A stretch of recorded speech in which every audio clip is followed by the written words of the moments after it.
Our lecture tonight will be a rather short one because we must start the evening preparation for the dictation, which is the most important part of everything in reality. But yet, our lecture, The Harmony of Life, though it may be short, can be of some value to all of you. I want to say then, first of all, that while it may go without saying, it often does not happen that people express the harmony that is inherently builded into this universe. Are there people still out there? Well, there's room in here for quite a few more people. We have extra seats in here in the library. Most people in the other room have coughs. They don't want to come in. So you have to have people like Mr. Miller, it isn't the cough that carries you off, it's the coffin they carry you off in.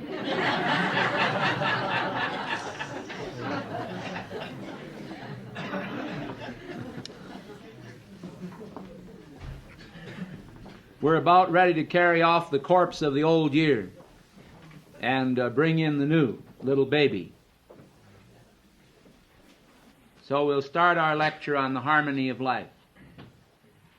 We have the strangest incongruency facing us in life on this physical plane, and the fact that everywhere around us we see manifestations of geometric harmony and perfection. If it were not for the outworkings of that perfection, our physical bodies and our minds could not function in a sentient order. But by reason of God's grace, they do. And the fact that they do so wondrously function, that we have such a low mortality rate on this planet. In reality, we do, in spite of the fact that people are dying every day, we still have an improving mortality rate. You know what I mean. Medical science and divine science and all the things put together are really making it possible for people to live happily and healthily on this planet. However, there are many forces that are still conspiring to prevent the manifestation of harmony in life. The battle is far from won. However, our individual battles can be victoriously won for all of us if we will only let go and let God. Recognize what God really means to us. He means the harmony of us all, our own individual harmony and our collective harmony. All of these are established together.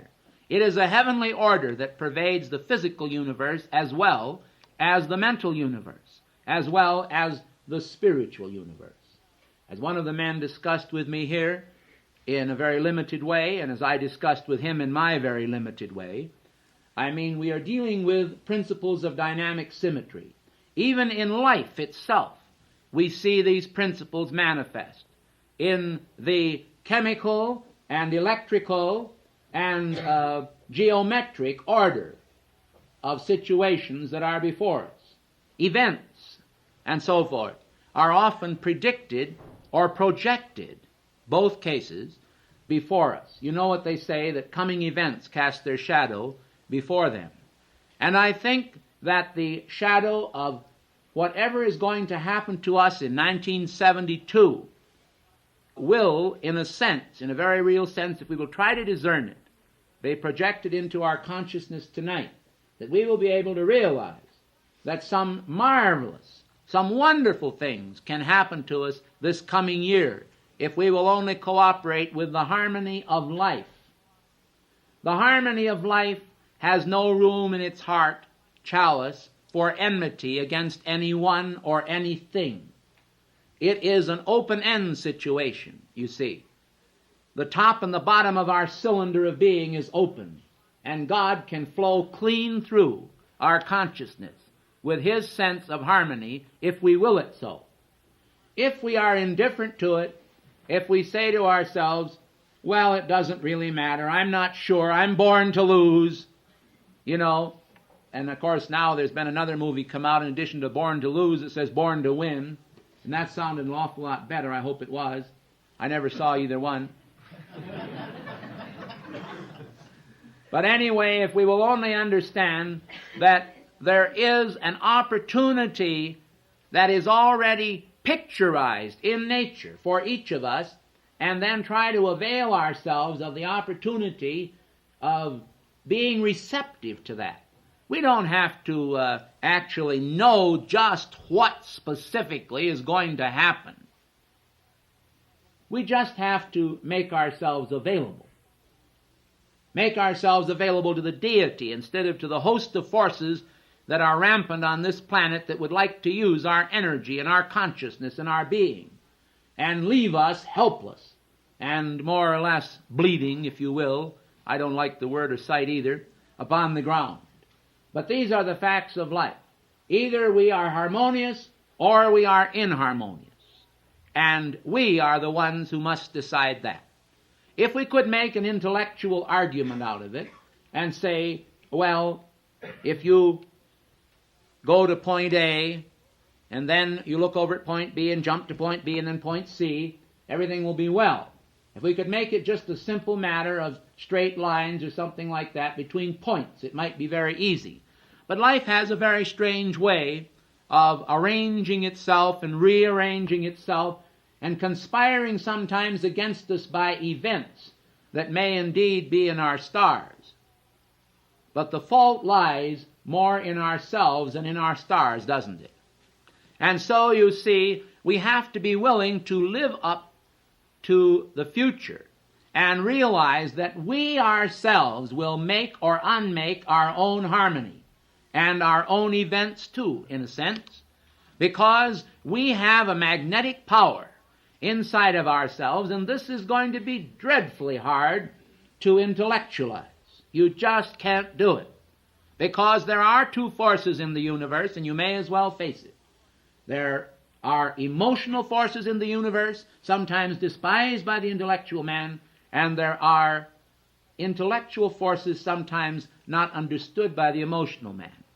And so the whole man, of necessity, has to be complete in control of his emotions, in control of his thoughts. And we cannot speak disparagingly of anything, because all has been fearfully and wonderfully organized for us by God. And God is within us, seeking to convey his harmony, the harmony of life, to us. He wants more to give it to us sometimes than we think we want to receive it. Isn't that a strange one? Because man loves whimsy. Did you know that? Did you know that people actually like whimsy and the excitement of not knowing just what is going to happen next? People like that. And that's a very, very human quality. And I'm going to tell you that it is anti-harmony of life. More people are thrown into the ditch by this concept of whimsy, of willy-nilliness, just letting things happen, than anything else. You need to make things happen. And unless you learn how to make things happen, you're going to be kicked around by every wind. And you may not make it because you'll lose your harmony, because you lose your peace by reason of entering into the arena of whimsy. Whimsy is the enemy of man. Order is heaven's first law and must be prevailed upon in our personal life, all the way through. What an opportunity it is then for someone who's all mixed up and confused to just wave the divine magnet over themselves and see all the little iron filings jump into shape. Flux harmony. Geometric harmony. Spiritual harmony. And all the result of contact with love. Most love is motivated. Many marriages are broken in this world because the motive behind the marriage is wrong. Either partner may think to get something out of the other, and that is what they want, is to get something out of the other. Do you see? Marriages should be made to be harmonious from the very beginning. It should be a matter of giving something giving love, giving affection, becoming participators in the ritual drama of existence, and being willing to give as well as receive. So, problems in marriage and problems in personal relationships and problems in business and personal problems, everything is all related to inharmony. Basically, it is a damming up of the flow of life in the cells of being. And when you dam up the flow of life in the cells, disease follows. Almost everything is the result of congestion. And unless we understand how to relieve congestion by the relaxation of our tensions, by the just simple love of life, looking at the sun and the wind and the rain and the darkness of the night and the brightness of the dawn and all that can happen to a man or a woman, and then still be sun-washed and purified by the magnanimous symmetry of the universe, by the constant dropping of perfection from the hand of God. This is in life. And if you don't get it out of life, or don't find the way to get it out of life, you have no one to blame anywhere except yourself. And inasmuch as God says, through Christ, he says, I didn't come into the world to condemn the world, you can't condemn yourself either. So what's left? Whimsy.